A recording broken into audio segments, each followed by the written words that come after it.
昨天给大家发了老张干了1个月的2464最美最廉价显卡屋，其实这个名字起的不是特别合适，是吧？应该叫做万能 PCIe 扩展屋。然后大家呢，其实问了很多很细节的问题，因为老张做视频呢确实是比较粗糙，大家多多理解啊。今天就给大家来一个 QA， 来解释一下大家问到的一个具体的问题。第一个问题是，请具体点说一说嘉翼和 ITGZ 这个2464的硬盘盒是什么型号？它没有一个很明确的型号啊。随后我会把2张产品的标准照片打上来，大家按照照片按图索骥就 OK 了。第二个问题是 AMD 平台能用吗？什么样的设备才可以用？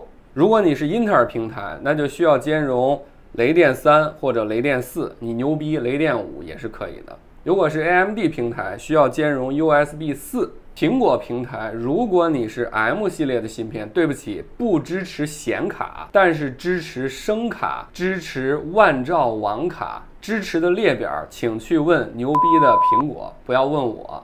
苹果支持，这个设备就支持。第三个问题是，除了显卡，其他的 PCIe 设备是不是可以用？怎么用？显卡需要同时接2个供电啊，一个供电是这个 PCIe 转 NVMe 这个转接头上的供电，这是第一层供电。如果你在这样的单一供电的情况下，只插一个刀卡，比如说60瓦以下的，比如说 AMD 的免区卡 RX560、550。这样的显卡不需要再外接电源就可以直接驱动了。除了显卡之外，老张实测了非常多的 PCIe 的设备。先说一个总结，就是只要你是 PCIe 的设备在 PC 上有驱动，所有的设备全都可以支持。但是有一些有意思的点，我跟大家说一下啊，就是当你不插这个NVMe 上的这个外接电源，也就是说你只用2464的硬盘盒的雷电线，就一根线像用移动硬盘一样用这个盒子的时候，插 PCIe 能不能驱动？这是很多老伙计关注的，对不对？我以前都没想过会这么用，然后我试了一下，真他妈可以用，什么东西可以用？我给大家举个例子啊，只要是3.3伏供电的 PCIe 的设备都可以用。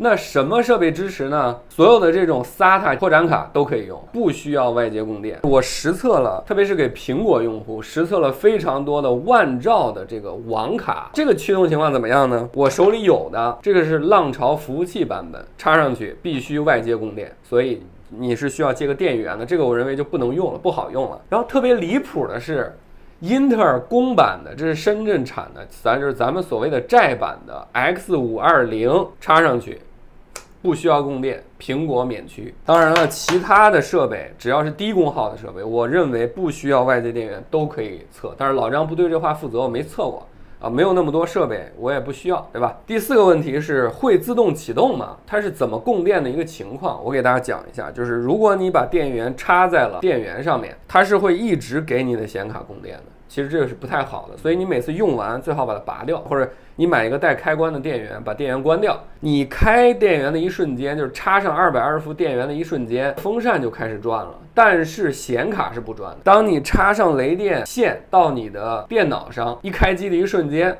显卡风扇才会转。第5个问题是，我想看看电源线到底怎么接，我没看明白，这是老张的一大缺点啊。好，我给大家看一下电源线怎么接。首先，这个电源厂商改装出来的就是这样的一个样子。我仔细讲解一下啊，这3组是输出的正极，这3组是输出的负极。它是怎么连接的呢？它是一个螺丝拧在上面，然后通过这个叫铜鼻子 ，OK 吗？通过铜鼻子插进去，固定的方式来固定的。然后这个线怎么做，是吧？也是大家关心的一个问题。你其实不用做，这是我在做，因为我不喜欢那个公版的线，我喜欢这种白色的线，所以我自己绞的，自己做了一个。你大可以去买叫做服务器电源转显卡供电线的线，人家给你做好的，就是这样的一根线。这边是铜鼻子，这边是6 pin 或者8 pin的显卡线，你可以跟那个老板自己去要多长都可以定。如果你要自己做也非常简单，你去找一下你家的 ATX 电源，它不是有一个这个显卡的头吗？你数一下这是头里面哪些是黑色的线，你看黑色的线对应的这个口，你看是这5根，这5根就是黑色的线，就是负。这边呢3根，看这3根就是黄色的线，就是正。服务器电源是不是比普通电源抗造啊？哎，服务器电源是24×7，365天不间断运行的，所有的电子设备都有几率会出问题啊。咱先把这个抬杠的这个问题给它排除掉，好吧？咱问一个问题，就是你买一个新的100块钱的所谓的200瓦的电源，和你买一个30块钱的500瓦的电源，这个电源哪个好？我明确告诉你，这个好100倍啊。第一，它不虚标；第二，就是它，我回头可以拆开一个给大家看一下，这里面的做工，我就这么说吧。如果你不是那个0.01%的叫电子开箱急坏的倒霉蛋子，这东西人走它都在。接下来就挨着说了啊，性能损失有多大？我们假设你都是 USB 4或者雷电4的设备，那它可以跑满你雷电4的带宽。雷电4和 USB 4的带宽是40Gbps， 但是预留了18Gbps 的 DP 信号的输出，也就是说你真正能用到的是22Gbps。这个带宽下面怎么说呢？4060，我说个不负责任的数据啊，4060的性能大约会衰减10%到15%，衰减主要是在大显存的情况下才会出现。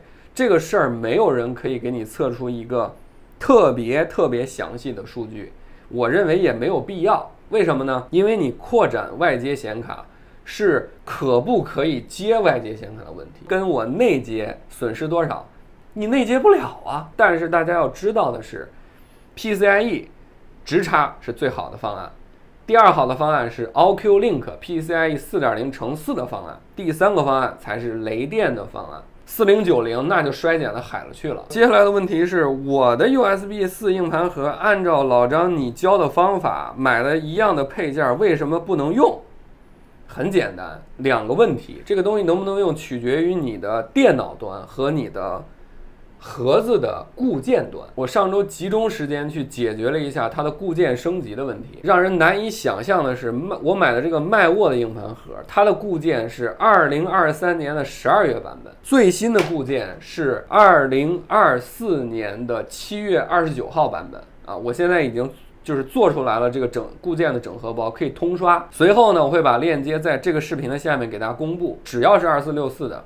不管什么硬盘盒，插上 USB 线就可以刷最新的固件。第二个，你需要确认的是你的电脑端有没有问题。很多人买了电脑很多年都没有升级过 BIOS， 雷电固件和 BIOS 固件是2码事儿，雷电固件是单独升级的固件。如果你的硬盘盒固件更新了之后还是不能用 ，OK， 去你的笔记本厂商的官方网站售后里面去找雷电固件升级，升级完之后，只要是2024年的，我保证一定可以用。第6个问题，可以热插拔吗？可以热插拔。好，接下来汇报一下未来一段时间老张会做的一些内容，折腾的一些东西。首先呢，是在这周老张会发布我基于一个洋垃圾笔记本型号，很多人还在问说这个很好看是吧？松下 CFSZ6 这个笔记本是7300U 的处理器啊，所以它是一个非常好的黑苹果的一个版本。然后它特别迷的是，它竟然在英特尔7代的这个时代还标配了光驱，然后老张给它改装了一个蓝光的光驱，就把它变成了一个便携式，因为它电池非常强嘛的蓝光影碟播放机。哎，这个就非常好玩。如果你坐飞机、坐高铁，对吧？咱们复古一下，小小的给周围的人震撼一下。这个整活的视频，老张会在本周发布啊，大概是在本周末的时候。其次呢，就是有一个老伙计，他是做这个商务投影机的，他做的品牌呢叫 CZUR， 成者就是成功者的意思。什么叫商务投影机呢？就是这个东西它是给会议室去准备的。然后呢，他应该是觉得老张这公司能做大，是吧？所以先发来给老张体验一下。这个呢，我会把它的一些参数先打在屏幕上。如果老伙计们，你们有开店的、开公司的，或者是行政的，你们想看，就在下面留言。如果不看，那老张自己体验体验，就不给大家分享了啊。型号叫做 Q1S 啊，也是一个好玩意儿。其实老张对这种特别邪的东西特别感兴趣。还有几个热门的产品，华为的全新耳机叫做 FreeBuds 6i， 就是 FreeBuds 5i 的升级版，它大约是一个600块钱左右的入耳式主动降噪的小金标耳机。这个东西还需要抢购啊，所以我给大家看一下状态，就是应付款的一个状态，能不能抢着？就到时候看大家给老张怎么鼓劲儿了，是吧？还有就是在老张的这个最美显卡屋的下面开玩笑的说，咱们这个菊花的出了一个叫做显卡魔方，是吧？开玩笑的说，老张你咋不测的显卡魔方啊？还有人说老张你是在让显卡魔方脸上难看吗？我操，我有这本事吗？但是确实很多人想看，这是一个7600M-XT 的一个显卡屋，走的呢是 USB4，所以谁也不知道它用的什么芯片啊，是不是华为自研的，这不知道。3999，大家看啊，这个我已经预购了，大约发货的日期是8月9号，好像啊，我会尽快的给大家分享。好了，这是老张最近折腾的东西，以及上期视频的 Q&A。然后，如果你还想看更多有意思的视频，你可以在评论里面告诉老张，你想让老张趟什么雷，想让老张玩什么东西。下期再见。